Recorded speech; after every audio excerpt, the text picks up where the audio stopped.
नमस्कार दोस्तों, वेलकम। स्वागत करता हूं आप सभी का एक बार फिर से आरएस जंक्शन पर। मैं हूं घनश्याम शर्मा और दिनांक 17 अक्टूबर 2020 के राजस्थान डेली करंट अफेयर्स के अंक में आज हम चर्चा करेंगे कुछ महत्वपूर्ण प्रश्नों पर जो हमारी परीक्षा के लिए काफ़ी उपयोगी हैं। तो चलिए बात करते हैं आज के हमारे पहले प्रश्न के साथ में। जैसा कि आप देख पा रहे हैं, हाल ही में भारत सरकार द्वारा विश्व खाद्य संगठन अर्थात फूड ऑर्गेनाइजेशन जो हमारा है, वर्ल्ड फूड ऑर्गेनाइजेशन, उसके लिए जो है एक सिक्का जारी किया गया है। आपको बताना है वो कितने रुपए का है। तो ये है 75 रुपए का सिक्का। तो 75 वर्ष पूरे होने के उपलक्ष्य पर जो है इस सिक्के को जारी किया गया है। चलिए इस पर थोड़ा सा विस्तार से हम जानकारी ले लेते हैं। तो प्रधानमंत्री श्री नरेंद्र मोदी द्वारा FAO की 75वीं वर्षगांठ पर यह सिक्का जारी किया गया और इसके साथ साथ देश भर में विभिन्न अनुसंधान संस्थानों द्वारा विकसित बहुत सी किस्मों को भी जो है यहाँ पर लॉन्च किया गया है। लगभग 17 से भी ज़्यादा बायो फोर्टिफाइड किस्में जो है वो यहाँ पर लॉन्च की गई है, उनको राष्ट्र को समर्पित किया गया है, जिन्हें हमारे विभिन्न वैज्ञानिकों द्वारा विकसित किया गया है। तो 75वीं वर्षगांठ से आप अंदाज़ा लगा सकते हैं कि इसकी स्थापना 1945 में की गई, क्योंकि अभी 2020 चल रहा है। ठीक है, तो इस तरह से चीज़ों को याद करें। सन याद भी नहीं है तो अगर आपको 75वीं वर्षगांठ कही जा रही है तो आप देख सकते हो कि 1945 के आधार पर ही ये 75 वर्ष होते हैं। ओके, एक इसका जो मोटो आप कभी लोगों में देखोगे ना तो वो लिखा था फिएट पानिस। ठीक है, फिएट पेनीस। इसका मतलब क्या होता है? हर व्यक्ति को जो है भोजन उपलब्ध कराने का प्रयास। ठीक है, let to be bread for everyone, इस तरह से इसको शो किया जाता है।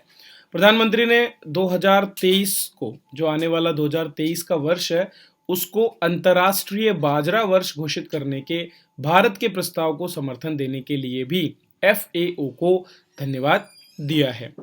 दोस्तों, FAO ने एक विश्व खाद्य कार्यक्रम भी शुरू किया था। वर्ल्ड फूड प्रोग्राम जो है वो शुरू किया गया था और उसका आरंभ जो है डॉक्टर विनय रंजन सेन के नेतृत्व में शुरू हुआ था। और आपको पता होना चाहिए कि इसी विश्व खाद्य कार्यक्रम को हाल ही में 2020 का नोबेल शांति पुरस्कार भी मिला, जिस पर मैंने आपसे चर्चा की थी। सिक्कों की बात करें तो लगातार सरकार ऐसे कई सिक्के विभिन्न लोगों और संस्थानों की याद में जारी कर रही है और ऐसा ही एक सिक्का पूर्व राजमाता विजया राजे सिंधिया की जयंती पर प्रधानमंत्री नरेंद्र मोदी द्वारा किया गया था, जिसका मूल्य 100 रुपए था। चलिए अगले प्रश्न की बात करते हैं। दोस्तों, एक महान विभूति जो है वो दिवंगत हो गई हैं। तो पहली ऑस्कर विजेता भारत की भानु अथैया, जिन्होंने गांधी फिल्म के लिए जो है कॉस्ट्यूम डिज़ाइन का काम किया था, उनका जो है हाल ही में निधन हो गया है। तो 91 ईयर की एज में जो है उनका निधन हुआ है और उन्होंने देश के लिए पहला एकेडमी अर्थात ऑस्कर अवार्ड जीतने का महान कार्य किया था। भानु अथैया को रिचर्ड एटनबरो की फिल्म गांधी के लिए ये बेस्ट कॉस्ट्यूम अवार्ड दिया गया था। अगर लास्ट उनका काम देखें तो उन्होंने आमिर खान की फिल्म लगान और शाहरुख खान की फिल्म स्वदेश में कॉस्ट्यूम डिज़ाइनर के तौर पर काम किया। दोस्तों, साल 2012 में एक नया मोड़ आया जब उन्होंने ऑस्कर अवार्ड को लौटाने की घोषणा की, क्योंकि वे इस अमूल्य अवार्ड का रख रखाव करने में सक्षम नहीं थे। तो ये अवार्ड अब अकादमी के पास ही उनके संग्रहालय में जमा है और वहीं पर सुरक्षित है। चलिए अगले प्रश्न की बात करते हैं। सरकार जो है लगातार आत्मनिर्भर भारत अभियान की ओर कार्य कर रही है और इसी क्रम में जो है हाल ही में सरकार द्वारा एक उपकरण के आयात पर रोक लगाई है और ये उपकरण है एयर कंडीशनर। एयर कंडीशनर अर्थात जिसको हम AC के नाम से जानते हैं। AC जो है उसके साथ साथ रेफ्रिजरेंट्स जितने भी होते हैं त्योहारी सीजन में, उनके आयात पर पूर्ण रोक लगा दी गई है ताकि घरेलू विनिर्माण को बढ़ावा दिया जा सके। जो हमारा डोमेस्टिक मैन्युफैक्चरिंग है और जो जितना भी हम प्रोडक्शन कर सकते हैं उसको बढ़ाने का प्रयास किया जा रहा है। ठीक है, और इसके अलावा ऐसी जो सामान्य ज़रूरतों वाली चीज़ें हैं उनके आयात में कमी लाएं ताकि हमारा जो एक तो व्यापार को घाटा जो है और जितना भी ट्रेड डेफिसिट है उसको हम कम कर सकें, उसे ट्रेड सरप्लस बना सकें और इसके साथ साथ इन चीज़ों को स्थानीय रूप से विकसित कर सकें। तो इसे मुक्त श्रेणी से हटा करके प्रतिबंधात्मक सूची में डाला गया है। देश में AC का बाजार लगभग 5 से 6 अरब डॉलर का है और इसमें ज़्यादातर हिस्सा आयात होता है, जिसका भी 28% हम चीन से आयात करते हैं। तो सरकार का एक सीधा आर्थिक आक्रमण यहाँ पर चीन पर है, जिसमें 1/4 से ज़्यादा आयात वाले इस वस्तु पर जो है प्रतिबंध लगाए गए हैं। इससे पहले जून में सरकार ने कार, बसों और मोटरसाइकिल में उपयोग होने वाले न्यूमेटिक टायर जो होते हैं उनके आयात पर भी पाबंदी लगाई थी।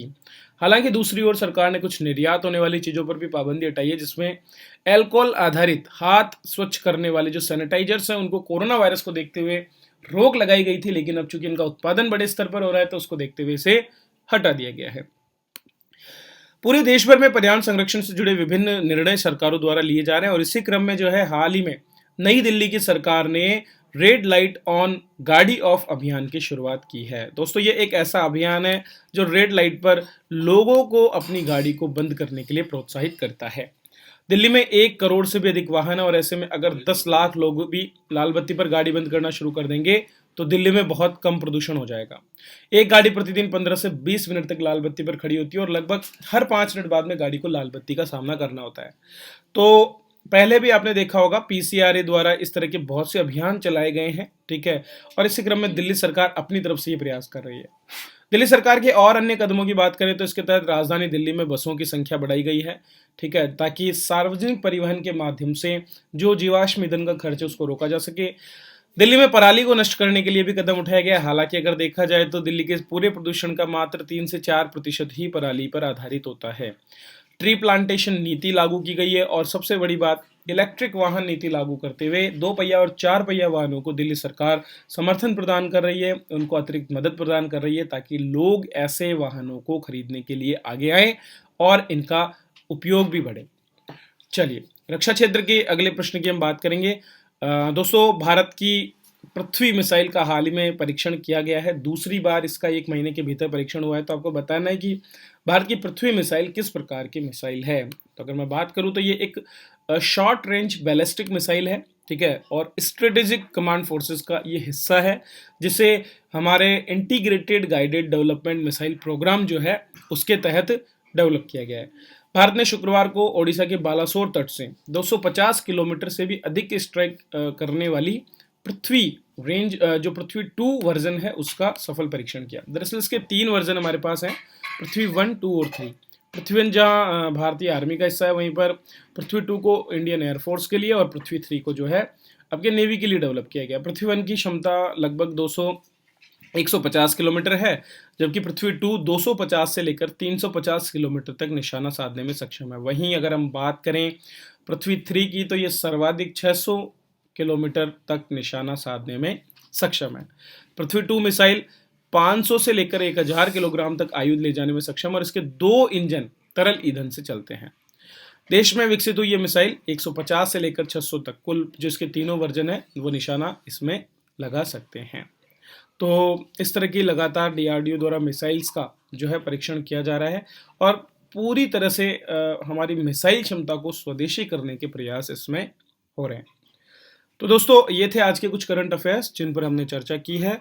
तो आप इनको याद करते रहें और इनके नोट्स पीडीएफ में अवेलेबल हमारी एप्लीकेशन गूगल प्ले स्टोर पर आरएस जंक्शन के नाम से, जहां से आप इन्हें काफ़ी किफ़ायती दामों पर इन्हें परचेज कर सकते हैं और आपके पिछले पूरे साल भर के करंट अफेयर्स भी जो है वहां से आप पढ़ सकते हैं। तो बने रहें हमारे साथ और देखते रहें इसी तरह हमारे वीडियो को लाइक करें, शेयर करें, सब्सक्राइब करें हमारे चैनल को। वीडियो देखने के लिए आप सभी का बहुत बहुत धन्यवाद।